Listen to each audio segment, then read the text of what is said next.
Assalamualaikum warahmatullahi wabarakatuh. Selamat berjumpa kembali dengan kami di kanal YouTube Seribu Satu Ide. Pada video kali ini kita akan membahas mata pelajaran Bahasa Indonesia kelas 9 Sekolah Menengah Pertama atau Madrasah Sanawiyah. Halaman 39 sampai dengan halaman 44 Kurikulum Merdeka. Halaman ini termasuk ke dalam bab 2 yaitu buku-buku yang berbicara. Pembahasan lengkapnya pada semester yang pertama. Sebelum lanjut pada video pembahasan, kami mengucapkan terima kasih atas dukungannya terhadap perkembangan channel ini, yaitu dengan menekan tombol subscribe dan mengaktifkan tombol notifikasinya untuk mendapatkan informasi terbaru dari channel ini. Silahkan buka bukunya dan perhatikan pada halaman 39 pada bagian C mendapatkan informasi dari teks prosedur. Kegiatan keempat, membaca pemahaman. Membaca. Cermati teks berikut ini dengan saksama. Untuk mendapatkan informasi yang optimal dari sebuah bacaan, kalian dapat melakukan kiat berikut ini. Yang pertama, bacalah terlebih dahulu pertanyaan bacaan sebagai panduan. Yang kedua, bacalah teks secara sepintas untuk mengetahui gambaran umum, kemudian baca teks kembali secara perlahan untuk mengetahui perinciannya. Yang ketiga, kaitkan informasi bacaan dengan pengalaman kalian. Yang keempat, buatlah catatan kecil tentang pemahaman kalian terhadap bacaan.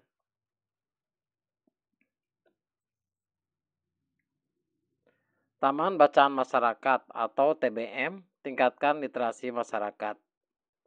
Pendidikan adalah sarana utama bagi manusia untuk meningkatkan standar hidup mereka. Dengan pendidikan, manusia dapat bekerja, meningkatkan ekonomi, dan berpartisipasi dalam lingkungan sosial. Dalam mendukung program pendidikan untuk masyarakat, pemerintah menyediakan berbagai fasilitas antara lain perpustakaan umum.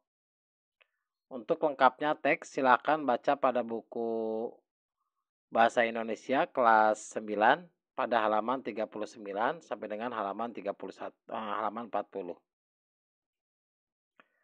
Selanjutnya pada halaman 41 kegiatan yang kelima yaitu mendiskusikan informasi dari teks. Pada bagian berdiskusi. Diskusikan kendala yang dialami oleh taman bacaan masyarakat dalam kelompok 3 sampai 5 orang. Pada bab 1, kalian telah belajar cara berdiskusi yang baik. Praktikan dalam diskusi ini bersama teman-teman kalian. Gunakan pertanyaan berikut ini sebagai panduan. Yang pertama, apa tujuan pemerintah menyediakan perpustakaan umum dan TBM? Maka alternatif jawabannya adalah tujuan pemerintah menyediakan perpustakaan umum dan TBM adalah meningkatkan minat baca masyarakat, terutama masyarakat yang mengalami kesulitan mengakses perpustakaan umum.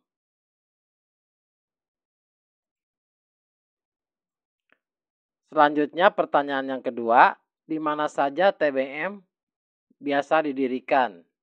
Alternatif jawabannya adalah tempat-tempat umum, misalnya balai desa, balai RW, taman, mal, dan lokasi lain. Pertanyaan yang ketiga.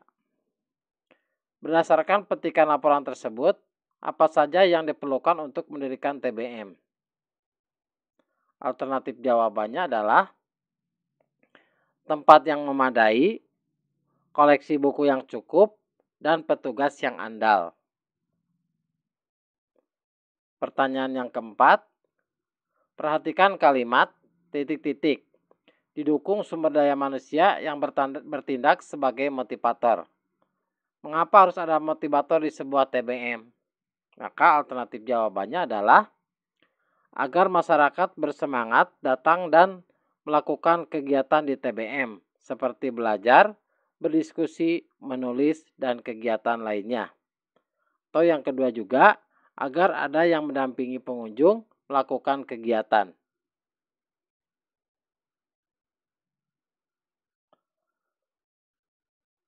Pertanyaan nomor 5, solusi apa yang dapat kalian usulkan untuk mengatasi kehilangan koleksi TBM?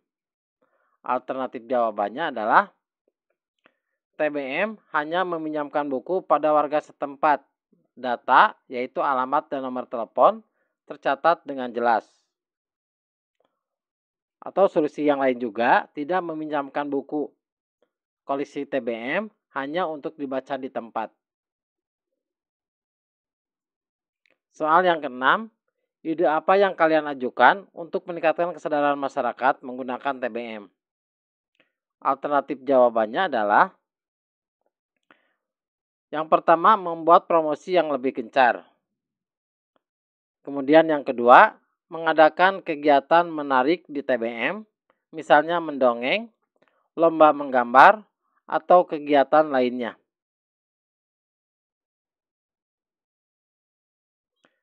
Selanjutnya pada kegiatan 6, membaca teks prosedur pendirian taman bacaan. Prosedur mendirikan taman bacaan masyarakat. Untuk mendirikan sebuah taman bacaan masyarakat, masing-masing kota atau kabupaten memiliki prosedur serupa. Hanya ada beberapa perbedaan yang tidak mendasar. Berikut ini adalah prosedur yang ditetapkan Kabupaten Pasuruan, Provinsi Jawa Timur. Yang A, persyaratannya. Yang pertama, proposal permohonan. Yang kedua, profil lembaga. Yang ketiga, surat pernyataan siap melaksanakan program. Yang keempat, susunan pengurus. Yang kelima, denah lokasi. Yang keenam, data peserta didik. Serta yang ketujuh, dokumen hak kepemilikan atau status tanah atau bangunan. Selanjutnya, perhatikan pada halaman 44. Kalian telah membaca teks prosedur pendirian taman bacaan. Bandingkan dengan teks TBM, tingkatkan literasi masyarakat. Diskusikan pernyataan berikut ini dalam kelompok 3-5 orang. Tabel 2.5 berpendapat tentang prosedur pendirian TBM. Pernyataannya adalah, prosedur pendirian TBM hanya dapat dilakukan orang dewasa. Maka jawabannya adalah setuju. Alasannya adalah, untuk pendirikan taman bacaan masyarakat atau TBM, memang ada beberapa prosedur yang harus diikuti dan biasanya dilakukan oleh orang dewasa atau pihak yang memiliki tanggung jawab dan wewenang, seperti pembuatan proposal, susunan pengurus, dan profil lembaga. Selanjutnya, pernyataan yang kedua, prosedur pendirian TBM rumit. Maka jawabannya adalah tidak setuju. Alasannya, meskipun prosedur pendirian TBM tampak rumit, namun jika semua persyaratan lengkap, maka pendirian TBM akan mudah. Pertanyaan selanjutnya, TBM harus dimiliki oleh lembaga pendidikan. Alternatif jawabannya adalah tidak setuju. Alasannya, TBM bisa didirikan oleh berbagai pihak, termasuk komunitas, organisasi non-pemerintah, atau individu yang peduli dengan literasi dan pendidikan masyarakat. Selanjutnya, pernyataan yang keempat, semua anggota masyarakat boleh mendirikan rumah baca. Jawabannya adalah setuju. Alasannya, semua anggota masyarakat boleh mendirikan rumah baca atau taman bacaan masyarakat atau TBM. Tidak harus dari lembaga pendidikan. Siapa saja yang memiliki kepedulian terhadap literasi dan ingin menyediakan akses informasi bagi masyarakat bisa mendirikan TBM. Demikianlah video pembahasan untuk mata pelajaran Bahasa Indonesia kelas 9 halaman 39 sampai dengan halaman 44. Semoga video ini bermanfaat. Assalamualaikum warahmatullahi wabarakatuh.